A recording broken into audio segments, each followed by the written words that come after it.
आदाब नाज़रीन, आप देख रहे हैं गुलिस्तान न्यूज़। 2:30 बज चुके हैं। खबरनामा लेकर मैं आपका मेज़बान गौहर कुछ आपकी खिदमत में हाजिर। तफसीलात से पहले नजर डालते हैं सुर्खियों पर।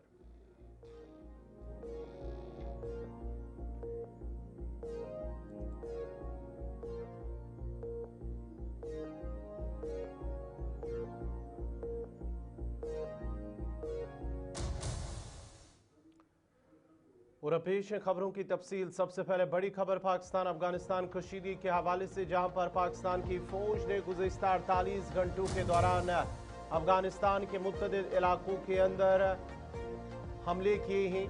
तकरीबन 270 से ज़ायद मिसाइल और तोप खाने के हमले किए गए हैं पाकिस्तानी फौज की जानिब से कंचर के इलाके के अंदर। और इतलात मौसूल हो रही हैं जहां पर कुछ इमारतों को नुकसान पहुंचा है। इस तरह की इतलात मौसूल हो रही है। इन हमलों में किसी जानी नुकसान की तो कोई इतला नहीं है, लेकिन माली नुकसान काफ़ी हुआ है।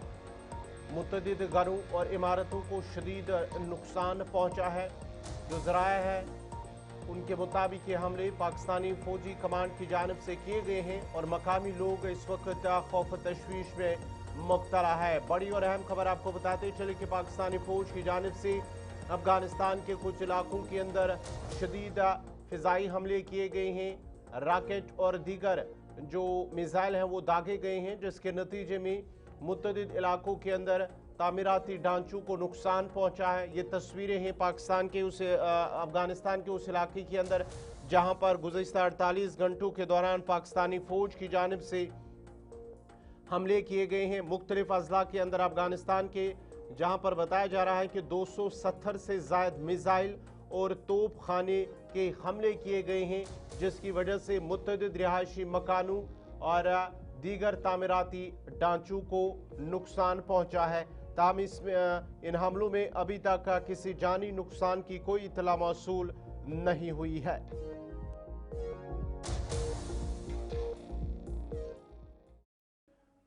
अब जरा बात पाकिस्तान की करते हैं। पाकिस्तान के अंदर भी एक धमाका हुआ है और ये धमाका सदर पुलिस स्टेशन के पीछे अचानक धमाका हुआ है। इब्तिदाई इतलात के मुताबिक धमाके की शिद्दत के बायस करीबी इमारतों में मकानात को नुकसान पहुंचा है। पाकिस्तान इस्लामाबाद के अंदर इस तरह की इतलात मौसूल हो रही है कि एक पुलिस स्टेशन के पीछे अचानक धमाका हुआ। ये तस्वीरें हैं उस पुलिस स्टेशन के नज़दीक वाले इलाके की जहां पर यह धमाका हुआ है। और इब्तिदाई इतलात के मुताबिक धमाके की शिद्दत के बायस करीबी इमारतों और मकानात को नुकसान पहुंचा है। मकामी इंतजामिया और रेस्क्यू टीमें मौके पर पहुंची और सूरत हाल पर काबू पाने की कोशिश जारी है। हुकाम ने अवाम से महफूज फासले पर रहने और धमाके की जगह के करीब जाने से गुरेज करने की हिदायत दी है। धमाके की नवीयत और इसके पीछे मुमकिन वजूहात का जायजा लिया जा रहा है। ताहम इस धमाके में किसी जानी नुकसान की अभी तक कोई इतला मौसूल नहीं हुई है, लेकिन पाकिस्तान के सदर पुलिस थाने के बाहर ये धमाका हुआ है, जिसमें बताया जा रहा है कुछ रिहायशी मकानों को नुकसान, शीशे टूट गए हैं और फिलहाल जानी नुकसान की कोई इतला मौसूल नहीं हुई है।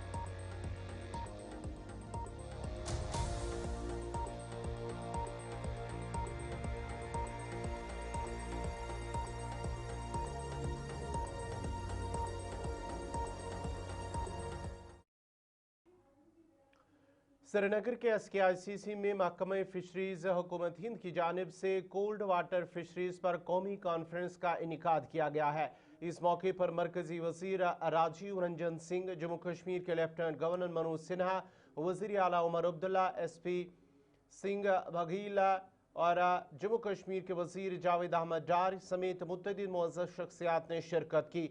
ये कॉन्फ्रेंस मुल्क की सतह पर कोल्ड वाटर फिशरीज की तरक्की को फ़रोग देने के लिए पहली मरतबा मुनक्कद की गई।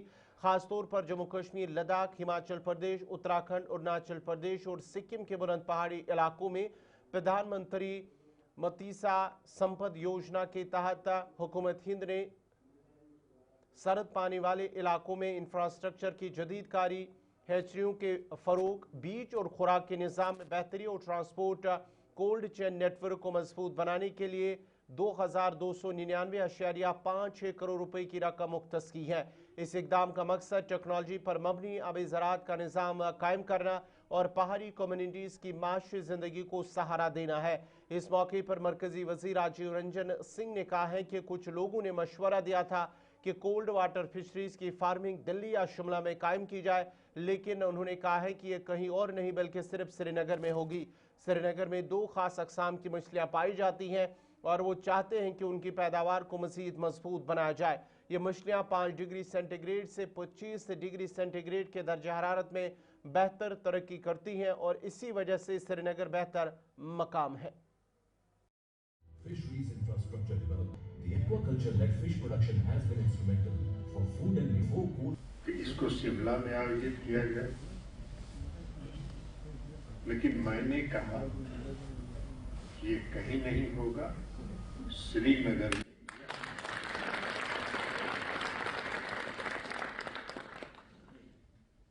इसलिए कि कोल्ड वाटर फिशरीज विशेष तौर पर ट्राउट और महसीर, ये 2 प्रजाति की जो मछलियां हैं वो विशेष तौर पर जम्मू एंड कश्मीर में, और जब हम कोल्ड वाटर फिशरीज की बात करते हैं, जब हम उसको प्रमोट करने की बात करते हैं,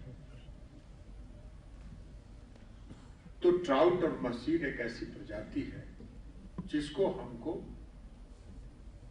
आगे बढ़ाना है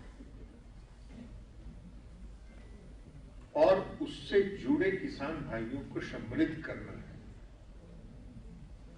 यही हमारा दायित्व है और इसलिए मैंने जम्मू एंड कश्मीर को चुना। ये दोनों प्रजाति की मछली 5 डिग्री से 25 डिग्री के सेल्सियस पर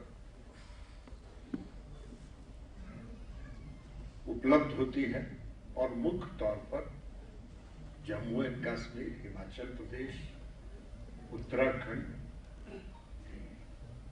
पूर्वोत्तर राज्य के कुछ इलाके और दक्षिण भारत के भी कुछ क्षेत्र ऐसे हैं जहां ये प्रजातियां उपलब्ध होती हैं। लेकिन ये दोनों प्रजाति हैं, वो आज एक्सपोर्ट के लिए, आप अगर निर्यात की बात करें तो निर्यात के लिए ये दोनों प्रजातियां।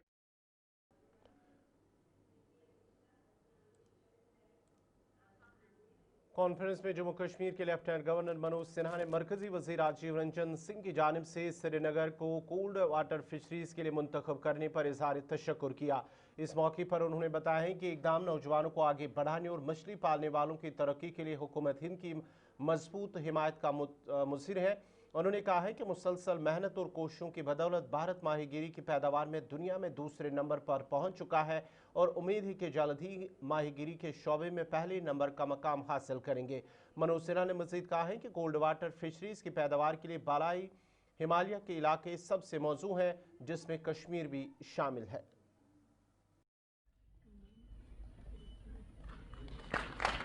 आप सब जानते हैं कि कोल्ड वाटर फिशरीज का केंद्र मुख्यतः हिमालयी और उप हिमालयी क्षेत्र है, जिसके बारे में काफी चर्चा हो चुकी है। मैं एक छोटे अनुभव की बात करूंगा, वो जो जम्मू कश्मीर से संबंधित है।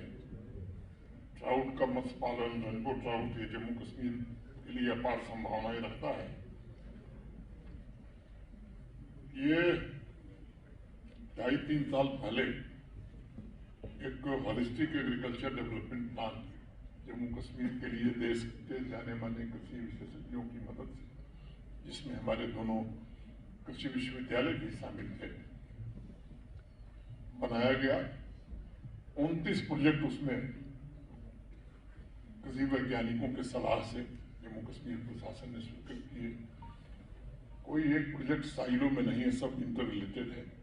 जम्मू कश्मीर की जो आवश्यकताएं उनको ध्यान में रखते हुए, वाटर हमारे पास कम है, मिल्क प्रोडक्शन, मिल्क डेफिसिट थी, मीट की डेफिसिट थी, ट्राउट या फिश प्रोडक्शन हम कैसे बढ़ा सकते हैं, इन सभी बातों को ध्यान में रख कर जो ये प्लान बना, एक लक्ष्य रखा गया और मोटा मोटी एक कंजर्वेटिव असेसमेंट एग्रीकल्चरल साइंटिस्ट का ये था कि अभी जो एग्रीकल्चर और एलाइड सेक्टर का कंट्रीब्यूशन है जम्मू कश्मीर की जीडीपी को, इस प्लान के लागू होने के बाद वो कम से कम दुगना जरूर हो जाएगा। उसके लाभ किसानों को मिलने लगे हैं। आने वाले दिनों में मैं उम्मीद करता हूं कि और मिलेंगे। जम्मू कश्मीर में लगभग 27,000 हेक्टेयर ये जल संसाधन हमारे पास उपलब्ध हैं। हैचरी के विकास, कोल्ड चेन इंफ्रास्ट्रक्चर के निर्माण, फीड मिलों की स्थापना तथा मछली उत्पादन के बाद की प्रबंधन प्रणालियों को बेहतर बनाने में इस स्कीम के कारण काफी सफलता मिली है। हमारे जल स्रोत जैव विविधता की दृष्टि से भी बड़े महत्वपूर्ण हैं और ये सच है कि उधर वज़ीर आला उमर अब्दुल्ला ने भी कश्मीरी इलाकों में कोल्ड वाटर फिशरीज के फ़रोग के हवाले से अपनी खुशी का इजहार करते हुए कहा है कि वो राजीव रंजन और उनकी टीम के शुक्रगुजार हैं जिन्होंने कश्मीरी इलाकों को इस मंसूबे के लिए मुंतखब किया है। उन्होंने कहा है कि दूर दराज इलाकों में काम करने वाली माही परवरी के माहिरीन के इकदाम काबिल तारीफ हैं क्योंकि ये कोल्ड वाटर फिशरीज के फ़रोग में मदद दे रहे हैं। ताहम ये भी ज़रूरी है कि यह काम माहौलियाती और मौसमी तवाज़ुन को नुकसान पहुँचाए बगैर अंजाम दिया जाए। आज पता चला कि हम जो कोल्ड वाटर फिशरीज के बारे में बात करते हैं वो सिर्फ अब पहाड़ों तक बात नहीं रहती। आज हमारे दरमियान एक हैदराबाद के नौजवान बैठे हैं जिन्होंने हैदराबाद में अपना उसको किस नाम से पुकारूं, मैं फैक्ट्री ही कहूं, उन्होंने फैक्ट्री लगाई है और फैक्ट्री में अब वो ट्राउट की प्रोडक्शन करते हैं और लगभग जो मैंने सुना आज 200 मेट्रिक टन जो है पैदावार ट्राउट की जो है फैक्ट्री में। मतलब ये कि हम लोग जो पहाड़ और झील और दरियाओं की बात करते हैं और कहते हैं कि हम ट्राउट प्रोडक्शन में सबसे आगे हैं, हमें थोड़ा सा अब एहतियात करना होगा। हमें थोड़े अपने तकनीक जो है वो ठीक करने होंगे। हुकूमत की अब जिम्मेदारी बनती है, जो यहाँ मछली पालन करने वाले जो लोग बैठे हैं जिन्होंने फिशरीज का एक काम लिया हुआ है, जिन्होंने सोचा है कि वो फिशरीज के जरिए जो है तरक्की करेंगे, इनका बढ़ावा किस तरह हो, इनको हम किस तरह से और मजबूत कर सकें, दूर दराज इलाकों में किस तरह इंफ्रास्ट्रक्चर की बेहतरी हो और उसके बाद पोस्ट प्रोडक्शन, हार्वेस्टिंग और पोस्ट प्रोडक्शन के बाद प्रोसेसिंग का काम किस तरह ठीक किया जाए। 3 चीजों पे हमें जो है हमें ध्यान देना होगा। पहले तो साइंस का किस तरह इस्तेमाल किया जा सकता है। बड़ी अच्छी बात है, हमारे एग्रीकल्चर यूनिवर्सिटी के वाइस चांसलर प्रोफेसर गनाई साहब भी यहाँ पे बैठे हुए हैं। ये डिपार्टमेंट उनका है, उन्हें हमें बताना होगा कि कौन से नए टेक्निक्स ऐसे इस्तेमाल किए जा सकते हैं, कौन सा रिसर्च किया जा सकता है जिसके तहत कोल्ड वाटर फिशरीज को जो है एक बढ़ावा दिया जा सकता है। उसके बाद जिम्मेदारी हमारी बनती है कि किस तरह इसको एक सस्टेनेबल तरीके से किया जाए, किस तरह हम कोल्ड वाटर फिशरीज का इस तरह इस्तेमाल करें कि हमारी आबो हवा जो है उसको नुकसान ना हो, हमारी जो स्टॉक है वो कम ना हो। ये और तीसरी बात फिर इकोनॉमिक डेवलपमेंट, इसमें कमाई किस तरह आप लोगों की बढ़ाई जा सके, आपकी कमाई को किस तरह बचाया जा सके। मौसम बदल रहा है, कौन अंदाजा कर सकता था कि मार्च छोड़िए फरवरी के महीने में इतनी गर्मी होगी श्रीनगर में जो हमने पिछले महीने देखा। मार्च के पहले हफ्ते में हमारे पेड़ों में जो है फूल निकलने शुरू हुए। हम तो उम्मीद कर रहे थे कि ट्यूलिप गार्डन का उद्घाटन शुरुआत जो है वो अप्रैल के पहले हफ्ते में किया जाएगा, लेकिन आज हम तैयार हैं, परसों जो है ट्यूलिप गार्डन का इनॉग्रेशन होगा। कहने का मतलब मेरा ये। पीडीपी सदर महबूबा मुफ्ती ने एक प्रेस कॉन्फ्रेंस के दौरान कहा कि पार्टी ने एक इजलास में ईरान पर हमले की शदीद मजम्मत और इसके साथ यकजहती का करारदाद मंजूर किया है। उन्होंने कहा है कि जम्मू कश्मीर की आवाम का ईरान के साथ एक खास और तारीखी ताल्लुक है और वो इस मुश्किल वक्त में ईरान के साथ खड़े हैं। महबूबा मुफ्ती ने खलीजी ममालिक से भी अपील की है कि वो जुल्म के खिलाफ खड़े हों और मौजूदा सूरत हाल में ईरान की हिमायत करें। उन्होंने लेफ्टिनेंट गवर्नर मनोज सिन्हा से कहा है कि मुजाहरों के दौरान एफआईआर में नामजद एहतजाज करने वालों को फौरी रिहा किया जाए। शबीर अहमद शाह की रिहाई को खुशाइंद करार देते हुए कहा कि ऐसे कई लोग हैं जो कानूनी नुमाइंदगी के काबिल नहीं है और उन्हें भी उसी तरह की रियायत मिलनी चाहिए। उन्होंने जमात इस्लामी जम्मू कश्मीर से वाबस्ता बुजुर्ग रहनुमाओं की रिहाई का भी मुतालबा किया और हुकाम से इंसानी बुनियादों पर उनके केसेस में इकदाम करने की भी अपील की है। एक मीटिंग हुई जिसमें हमने एक रेजोल्यूशन पास किया कि एक तो ईरान के लोगों के साथ हमने अपने यकजहती जाहिर की और उसके साथ अपने जम्मू कश्मीर के लोगों को, बिलखुसूस कश्मीर के लोगों की हमने बहुत तारीफ़ की। इसमें उनको कॉम्प्लीमेंट किया कि जिस तरह उन्होंने ईरान के साथ अपने आप को खड़ा किया, उनके लिए बड़े पुरअमन तरीके से प्रोटेस्ट किए और ईरान के लोगों को भी हम सलाम करते हैं कि उन्होंने वो जिस बहादुरी का इस वक्त अपना वो इजहार कर रहे हैं, जिस तरह से वो लड़ रहे हैं एक शैतानी ताकतों के ख़िलाफ़, वो काबिल तारीफ़ है।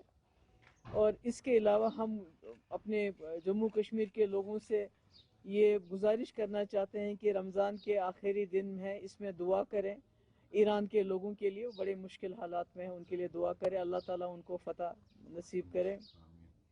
और साथ ही इसमें हम जो हमारे मुस्लिम ममालिक है उनसे भी हम इस्तिदा करते हैं, गुजारिश करते हैं कि इस वक्त आप ईरान की मदद को आ जाइए। ईरान के लिए हमदर्दी की ज़रूरत है इस वक्त मुश्किलात में। हर हिसाब से ईरान को आपके साथ की ज़रूरत है। और अपने मुल्क को भी ये कहना चाहते हैं कि जो आपने पॉलिसी इख्तियार की है ऑफ लेट, उसको रिव्यू करने की ज़रूरत है, क्योंकि वक्त में हमारा साथ दिया है। और ख़ासकर हम कश्मीरियों के लिए ये फ़ख्र की बात है कि हमारे लिए इस्लाम तो ईरान से आया है। तो इसलिए मैं गवर्नर साहब से भी गुजारिश करना चाहती हूँ कि जो लोग इन दिनों में निकले, प्रोटेस्ट किया, बड़े पुरअमन प्रोटेस्ट किए उन्होंने, उनके दिल में तकलीफ थी, उन्होंने अपने जज्बात का इजहार किया। अभी भी हमारे सैकड़ों नौजवान जेलों में हैं। तो मेरी गवर्नर साहब से गुजारिश है कि आप उनको जल्द अज जल्द रिहा करें। शबीर शाह साहब जो UAPA के अंडर बंद थे और उनकी बच्ची ने बहुत तकदम किया इसको, उनको छुड़ाने के लिए, और अल्लाह ताला का शुक्र है कि अल्टीमेटली जो उनका हक बनता है उसमें भी इतने साल लगे उनको वो हक मिलने में। मगर शबीर शाह साहब के साथ कई हमारे लोग UAPA में बंद है जिनकी तादाद सैकड़ों में है और उनके पास, बेचारों के पास वो वैर विदाल नहीं है। तिम वारिया गरीब, तिमन छन तीस रुपये, वो वकील का नहीं कर सकते इंतजाम, वो अदालतों में केस नहीं लड़ सकते हैं, वो कहाँ सुप्रीम कोर्ट जाएंगे। तो वो तो अच्छा किया, उनको रिलीज किया। मैं कहती हूँ उनके साथ और भी कई लीडर हैं जो बुजुर्ग हैं, जिसमें जमात इस्लामी के जो सरबराह हैं और भी कई हैं, या गरीब घरों के बच्चे हैं जिनका ट्रायल चल रहा है, कईयों का ट्रायल भी नहीं चल रहा है। तो उनको लगना ही नहीं चाहिए था। सनम वांगचुक जैसा इंसान, जैसा मुल्क परस्त, जिसको हमको तो खैर एंटी नेशनल कह के हमारे PSA UAPA लगा देते हैं, मगर सनम वांगचुक जिसने इतना कुछ किया है एनवायरनमेंट के लिए, बाकी के लिए, और BJP के बहुत ही वो। जम्मू कश्मीर वक्फ बोर्ड के चेयरपर्सन डॉक्टर दरख्शां इंद्रावी ने जम्मू में शब कदर और ईद उल फितर की तैयारियों के सिलसिले में एक अहम मीटिंग की सदारत की है। मीटिंग में मुख्तलिफ महकमों के अफसरान के साथ साथ जम्मू कश्मीर पुलिस के अफसरान ने भी शिरकत की। मीडिया से बात करते हुए दरख्शां इंद्रावी ने कहा कि यह जम्मू डिवीजन की मीटिंग थी। उन्होंने कहा कि ओहदेदारों को हिदायत दी गई कि वो इस बात को यकीनी बनाएं कि आने वाली शब कदर और ईद उल फितर के दौरान लोगों को बिजली और पानी के साथ साथ दीगर जो सहूलियात है वो मैसर रखी जाए ताकि उन्हें परेशानियों का सामना ना करना पड़े। उन्होंने मज़ीद कहा है कि सिक्योरिटी के भी सख्त इकदाम किए जा रहे हैं। उन्होंने दुआ की कि ये ईद मुल्क और जम्मू कश्मीर के लिए खुशियां लेकर आए। ये मीटिंग आने वाली ईद और शब कदर को लेकर थी। ये जम्मू डिवीज़न की मीटिंग थी, नॉट ओनली जम्मू डिस्ट्रिक्ट की, क्योंकि यहाँ कठवा से लेकर पुंछ तक और पुंछ से लेकर किश्तवाड़, रामबन सारा ही यहाँ पे मौजूद था। और एडमिनिस्ट्रेशन में भी वैसे ही कि हमें बिजली, पानी, सिक्योरिटी की, बाकी जो वक्त के अंडर आज की डेट में जो वक्त में मस्जिदें, दरगाहें आती हैं, उनमें हमने कोई कमी नहीं रखी है। लेकिन लोगों को सिक्योर भी रहना है, लोगों को पानी चाहिए, बिजली चाहिए, वो 24/7 रहे बिना, 'बिना किसी इंटरप्शन के। वो हमने ऑफिशियल्स से बात की और ऑफिशियल्स ने बता दिया कि इसमें कोई खलल नहीं रहेगी, कोई कमी नहीं रहेगी, क्योंकि ये ईद बड़ा एक मंथ रमज़ान के फास्टिंग के बाद ये ईद मनाई जाएगी, तो इसमें लोगों का बड़ा हुजूम भी रहता है, लोगों के लिए बड़ी परेशानी भी रहती है, तो वो सारी परेशानियां दूर हो जाए, इसी के लिए मीटिंग थी। देखिए, सिक्योरिटी की तरफ से बहुत ही अच्छे बंदोबस्त रहेंगे, सिक्योरिटी में कभी चूक नहीं होती है। और कल भी आपने देखा कि दरगाह शरीफ में हज़रत बल में कश्मीर में 1.5 लाख लोगों ने नमाज अदा की, जुम्मतुल विदा की। और यहाँ भी जितनी भी हमारी मौसिक़स हैं, वहाँ भी बड़ी बड़ी इज्तिमा हुए। और ईद के दिन भी जो ईदगाह में नमाज होगी, हम आज वहाँ खुद भी जाएंगे। ईद की जो नमाज होगी वो अच्छे तरीके से होगी, हमारी तरफ से सारी प्रिपरेशन है, सिक्योरिटी की तरफ से भी कोई चौंक नहीं होती है, हमने हमेशा देखा। और सिक्योरिटी की तरफ से हमें पूरा आश्वासन है कि किसी भी किस्म की कोई तकलीफ किसी को भी नहीं हो। इसमें तो हम तो यही चाहेंगे, ऊपर वाले से ही दुआ करेंगे कि ये ईद हमारे लिए, सबों के लिए, पूरे मुल्क के लिए खुशियाँ लेके आए और ख़ासकर जम्मू कश्मीर के लोगों के लिए खुशियाँ।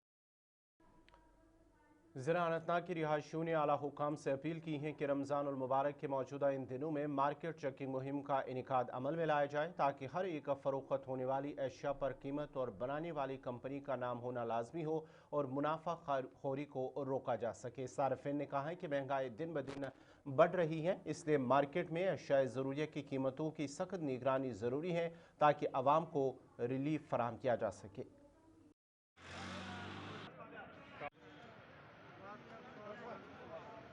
पहले भी गुजारिश की थी कि वो मार्केट की चेकिंग करे, ताकि कोई जो रेट उसका ज्यादा मार्केट से न ले, कोई गिरा फरोशी न हो।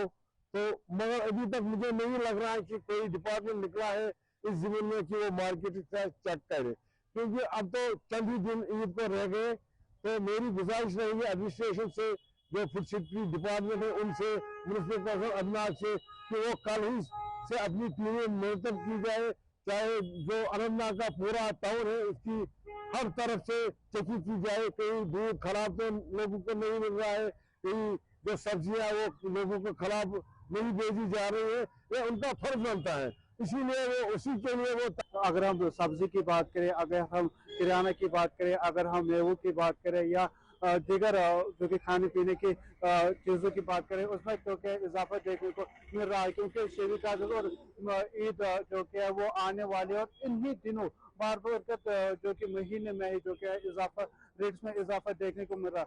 और साथ ही साथ अगर देखा जाए जब भी मुसलमानों का कुछ त्यौहार होता है, तो उसके दौरान ही जो कि रेट्स में इजाफा होना जा रहा है। और साथ ही साथ हम जो कि फूड सेफ्टी डिपार्टमेंट से मुतबाना गुजारिश करते हैं कि वो मार्केट।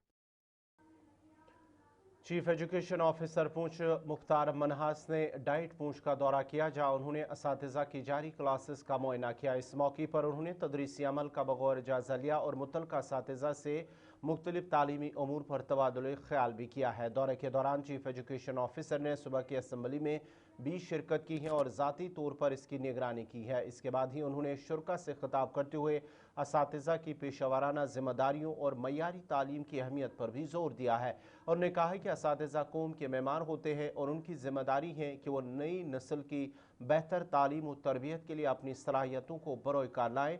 उन्होंने असातिज़ा को निसाब की मौसर तदरीस और तलबा की हमजहत तरक्की के लिए भरपूर मेहनत करने की भी तलकीन की है। आखिर में उन्होंने इदारे के इंतज़ामिया और असातिज़ा की काविशों को सराहा और उम्मीद जाहिर की कि मुस्तकबिल में भी तालीमी मय्यार को मज़ीद बेहतर बनाने के लिए इसी जज्बे के साथ काम जारी रखा जाएगा।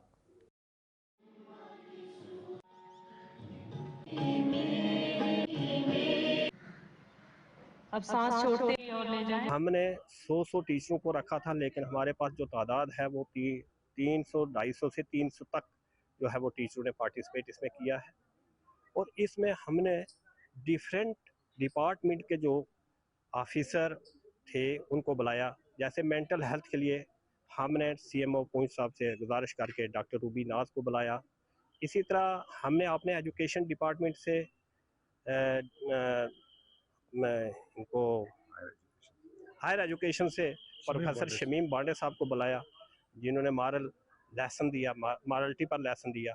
इसी तरह हमने हनीफ साहब जो डिस्ट्रिक्ट एजी ऑफिसर पुंछ हैं, उन्होंने इस पर दिया, अकाउंट्स के ऊपर दिया। इस तरह डिफरेंट किस्म के जो स्किल थे उन सब के ऊपर आज कम्युनिकेशन स्किल के लिए हमारे साथ आए हुए हैं सीनियर लेक्चरर हारून साहब आए हुए हैं, तो ये भी अपना आज लेसन देंगे। इसी तरीके से ये जो मैंने आज देखा, मैं बड़ा खुश हूँ कि तमाम लोगों ने बड़े अच्छे तरीके से पार्टिसिपेट किया और यहाँ बड़ा वो उस तरीके से हमारा सबसे पहले हमारी मॉर्निंग असेंबली का प्रोग्राम हुआ, उसमें पहल हुई। परेड के बाद हमने